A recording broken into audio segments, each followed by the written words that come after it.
Hi, I'm Wild Bill, and it's the 6th of December 2021, and I'd like to talk about something today. I'm known to talk about things, whether or not I'm an expert. And today, I want to talk about two things that don't seem really connected, but I've seen what might be a connection. So,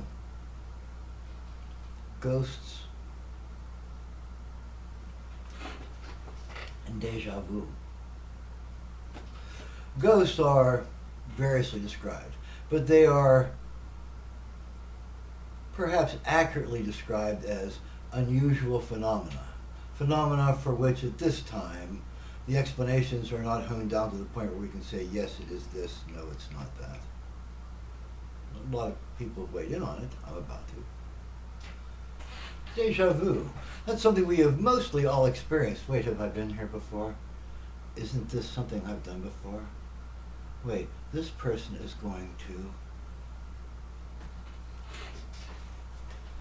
I'm going to introduce a concept that many of you have seen as you walk to the kitchen while somebody was playing science fiction television in the background. Or, for those of you who are fans, that you will understand right away. The concept of the quantum universe, that every time a change is made in this universe, a significant change depending on what level you assign significance. A new universe is formed where that change was made. In the old universe, that change wasn't made. There's that splitting point. Now you have, instead of one universe and a seamless timeline, you have two quantum universes with timelines that could vary. In my science fiction and fantasy, I often have that concept blended back in because I believe that nature abhors a vacuum, and split timelines is a metaphoric form of vacuum because there's no significant universe. They're all co-equal, co-able. So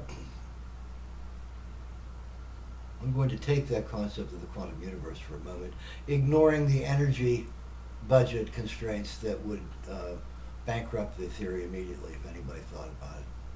I mean, you've got all the energy in one universe here. As soon as that splits off, where does the extra energy for another universe come from? Yeah, it's like that. From some omniversal substrate? Well, let's hear about science. Anyway.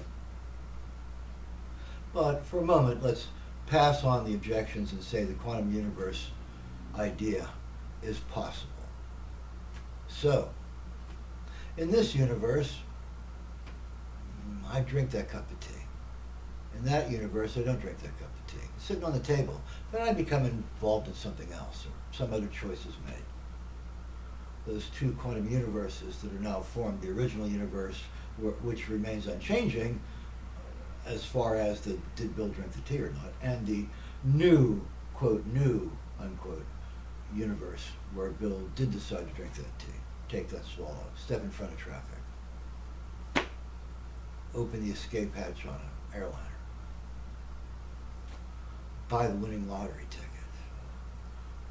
changed his way of doing poetry and suddenly became perfect. Wouldn't that be nice? So, here is your ghost. Yes, here is your ghost. There are places, I assume, must be, if the energy is being distributed unevenly, there are places where the quantum universes are not divided by much. They're very close to one another. Not quite coterminous, I love that word, where there are cognates that remain the same in both universes. So you could say, I'm here in this universe, that equates to here in that universe. But instead, of course, temporally and dependent on the individual, here I am. I made this decision. So I may occasionally see a brief glimpse or image of something very close and proximal in another quantum universe. According to the idea, there must be an infinity of these universes. So there are quite a few to choose from. Some very much like ours, some very much different, because over time, as the choices were made, the timelines can diverge materially. So it would be possible to have something that we might call a dragon in one of these quantum universes because what we call evolution went a different way or was differently expressed. We won't find one here, but we have these persistent ideas, and people claim to have seen things. And my postulate here is that the things they see are brief images from other quantum universes. Preferentially the ones closest to us, so the ones where the changes made were the least and the most recent. But potentially any of them, because I don't know what their arrangement is. Do they have a grid they snap to like your desktop? So when I see a ghost, when I see a mythical monster, when I have a glimpse of something that shouldn't be there, but my mind insists that yes, I perceived that. One of the possible interpretations of this phenomena is that I have for a moment glimpsed a tiny bit of another one of these quantum universes. So I might see what we would describe as a ghostly figure crossing the hallway, or coming to me, or going away from me, or floating in the air, or doing whatever it's doing, but I can only see a bit of it. I really can't see what the context is. So for me, it seems to be floating in the air. For all I know, it's standing on the deck of a ship, or on a ladder, or on a street that's at a higher level than mine is, or lower. This could explain, again, potentially, this could explain angelic visitations, demonic curses, infestations, ghosts, other psychic, so-called psychic phenomena, where people see things that aren't there, where people channel presences that aren't there according to the senses of those in the room. If there is a connection possible between these quantum universes, then what's required is not expansion of our belief, but a mechanism by which these things can take place. So perhaps spirit media can communicate with creatures from other universes. Don't know how a creature from another universe would present itself, or what it would think of us. But there's my Wild Bill postulate for a real existence for the phenomena that we call ghost, or that we call visitation, psychic phenomena. That these are all close passages and thin areas in the walls between the quantum universes that allow some people, perhaps all people, depending on the situation, to perceive something that, as far as our universe is concerned, is simply not there. No way to prove it, no way to disprove it. That leaves the door open, doesn't it? So that's the first Wild Bill insight into this problem of psychic phenomena. Here's the second. Deja vu. But I thought,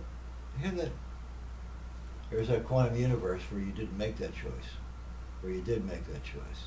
Do you see what I mean? For a moment, you are in resonance with that mind of that person, like you were another mind that you were in resonance with for whatever reason, that didn't make that choice. It did make that choice when you didn't. That has a slightly different reality because of it, and you feel, aren't we gonna, for a moment, and then it's gone, because these are notional communications, notional connections between our universe and another. They're not hard and fast, they don't last long, they're ephemeral, they change.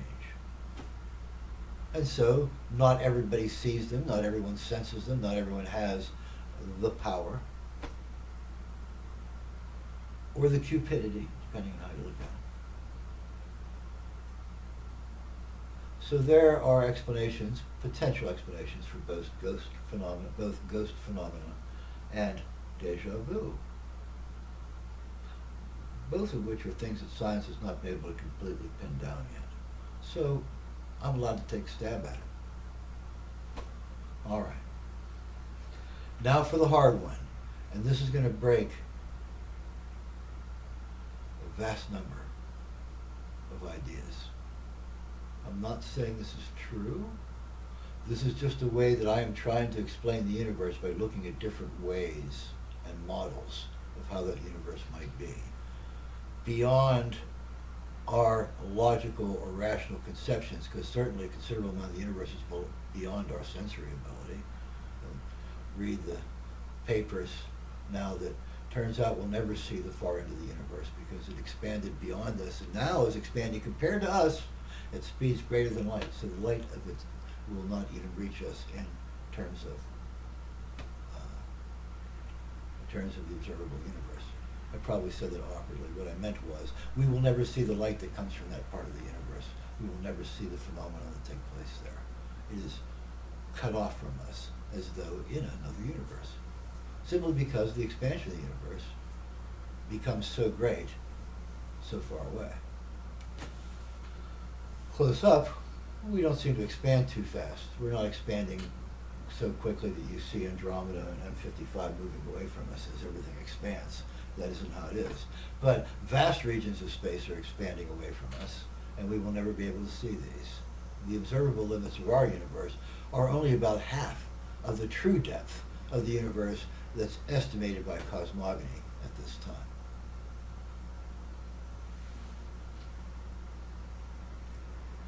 So that brings me to the ultimate question. There is no question greater than this one, and you bet I'm going to lay my hat down and reach my hand in and hope I pull out a gold plate that I can interpret, because it's going to be a tough one.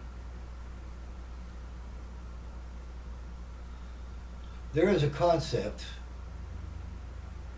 in philosophy that's called the Boltzmann Brain. The idea is, and by inference, the concept includes a single manifestation of consciousness. Ding. You can say that several ways. Humans are great at putting words to things and getting confused by how poetic the words were, so suddenly nobody understands the original person said. I point at you, all scripture of all religions everywhere. People are so confused over you. Oh, I know the truth. Well, why doesn't this guy who's saying he knows the truth agree with you? Oh, because he's a blasphemer. No one has authority. Everybody's just saying, me, me, me, me, me. That isn't good religion. That's bad religion. And religion is philosophy, so that makes it bad philosophy. All practitioners of a single religion should agree on its philosophical elements. They should be ready and evident. God has spoken to me in a dream, here's how the universe is. But we don't have that in any religion. No religion, everybody wakes up one morning and says, hey, now we understand. No religion. So, entertain with me the fantastical concept, just for a moment. I'm not asking you to buy into this forever, just for a moment, for purposes of argumentation. That God was a Boltzmann brain.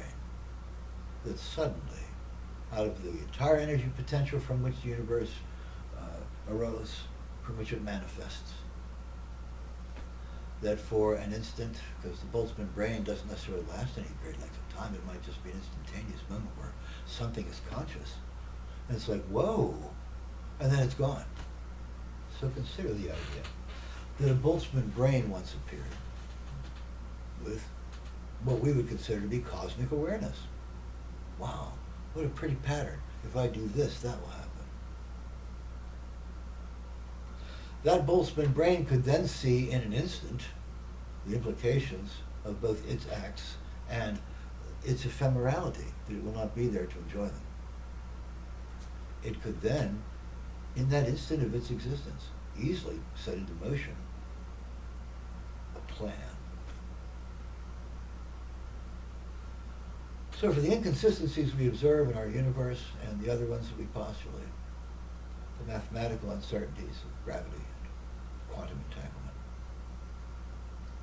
the idea that things are more connected than we believe, but they are less connected than our technology can access.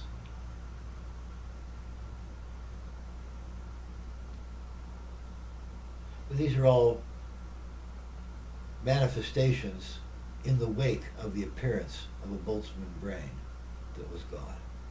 That God appeared for just a moment and said, look at all these tensions, patterns, all these things happening, all this potential. in this knot of energy and said, let there be light. Because there is a common trope in cosmogony, in other words, how the universe was created, that the universe could not create itself, that it would go into a series of loops, rise and collapse, rise and collapse, rise and collapse, an infinite number of loops in an infinitesimal period of time. So we couldn't even put a clock to it and say, here it is in super slow motion. We couldn't do it. But the idea that somebody once said, well, after several of these, maybe there's a variation, and boom, one exists, one blossom comes up from all these circling paths, and that's our universe. Well, that's pretty much foolish on the face of it, pardon me for saying it. What's the variance? No one can say. That's exactly like saying that God exists. You guys have not improved on religion yet. So, both science and religion say the exact same thing about disease. Go to a hospital. Medical science until the last 200 years has been basically a pursuit of magical power. Moses and Aaron, classical super heavyweights in Judaism, believed heartily in magic. Aaron waged a battle of magic between God's power and Pharaoh's wizards.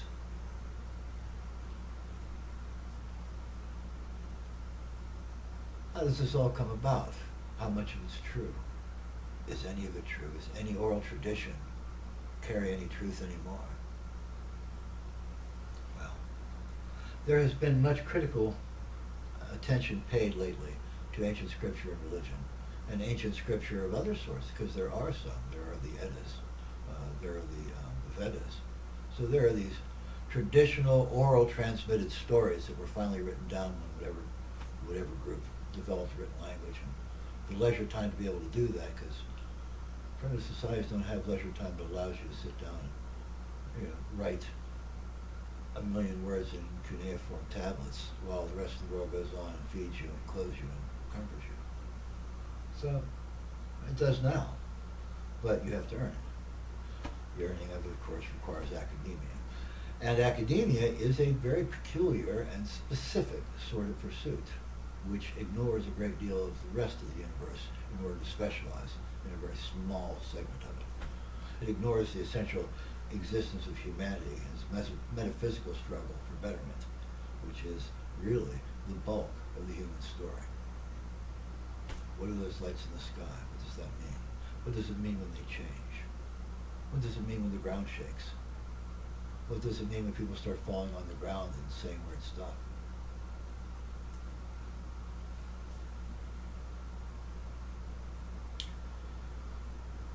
So my 3 postulates, cover them all here, my 3 metaphysical postulates, all based on the scientific flim-flammery, scientific reaching outside the box, which is very unscientific, but still the kind of whimsy that I, Wild Bill, as an original thinker, might take and run with, like a football on an empty field. Hey, I got a goal, there's nobody against me and there's nobody in the stands.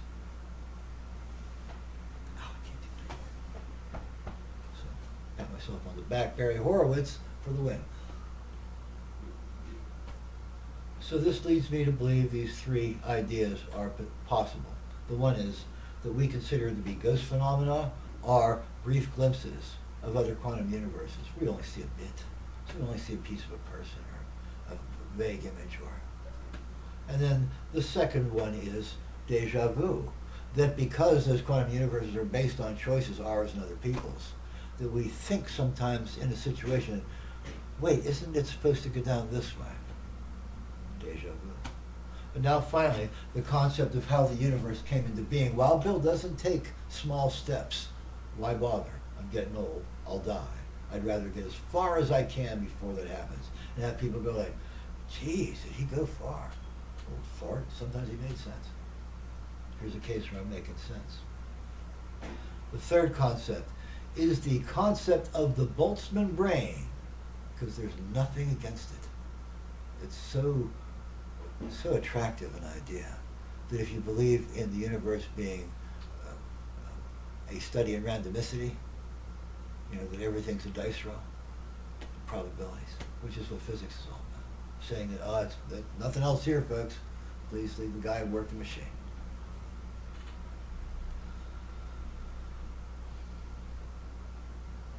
But the possibility is that the God that we conceive of, that we have written into our holy books, men have written into our holy books, not God.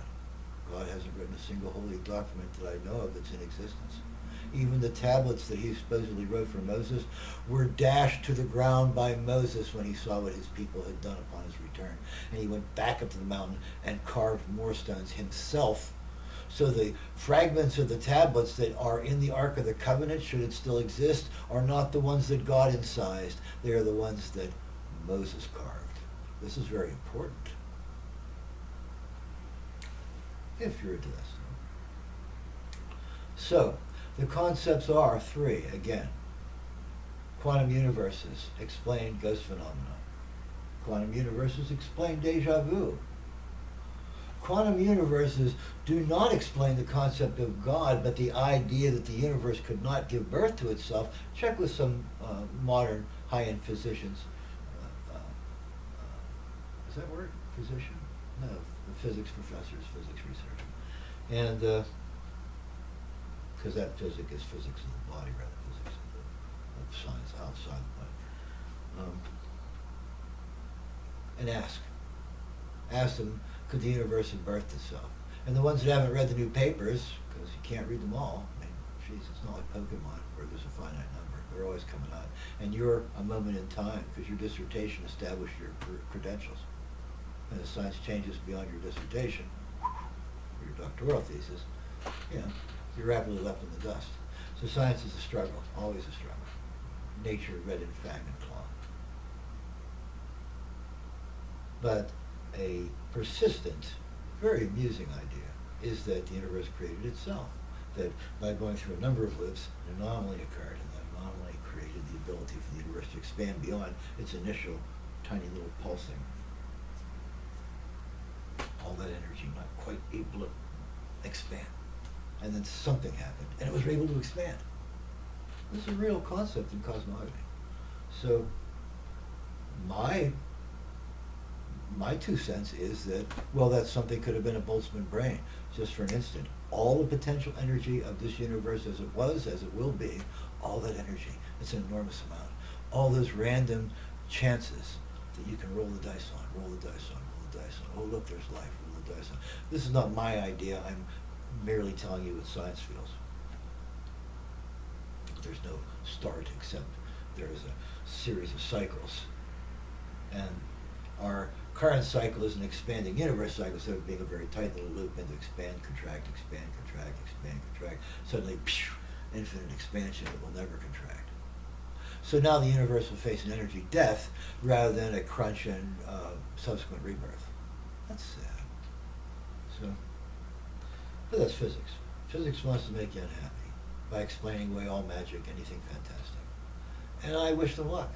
And I hope that they are confounded. Physics has men and women researching to try to destroy our dreams. I hope you are confounded again and again and again, and that careers are destroyed, and wild outside the box thinkers become your new gods and goddesses, like the name we cannot ever say ill of Einstein, or all that. So yes, science is religion. You don't believe me, that's okay.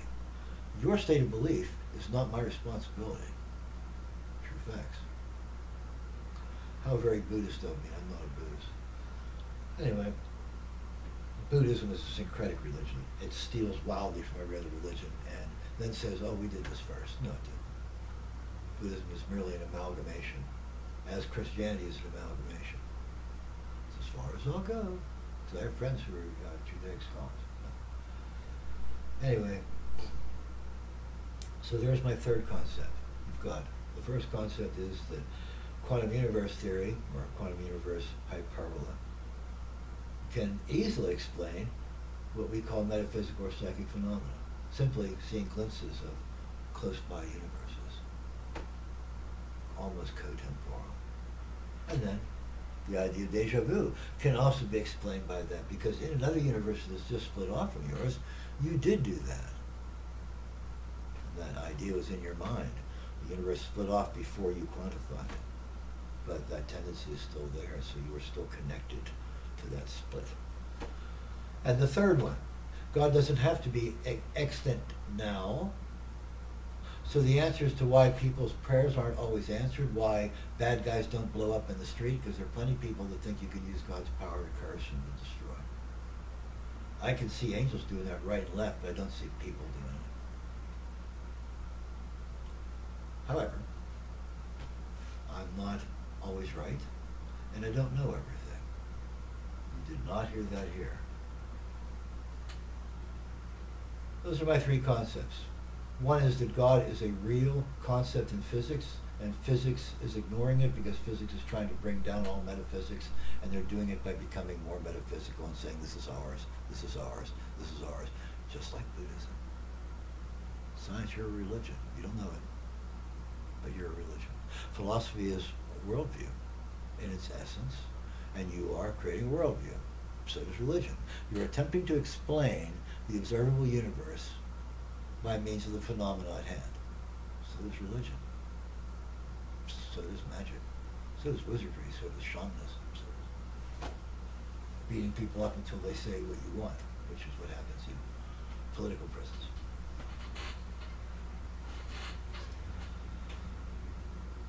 And I think that I've covered it all for today.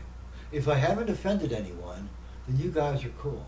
If I have offended some of you, remember that this is just my current state of understanding. It is subject to change. I might gain wisdom. I might lose wisdom. But at this point of view, at this point in time, pardon me, this point in the temporal stream, so to speak, these are my ideas on the topic. The universe could not create itself without God. God didn't have to exist beyond an instant, because in that instant, he, pardon me for gentrifying, would see all the potentials in that moment and set everything in motion by whatever agency, whatever, you know. So that was pretty far-reaching. I'm going to post this to YouTube. I don't think it's going to be listened to because, yeah, so many people want to hear an old man drone on, and I don't have any letters next to my name, so I don't think I will attract the kind of scholarly appreciation that might raise some eyebrows. Well done.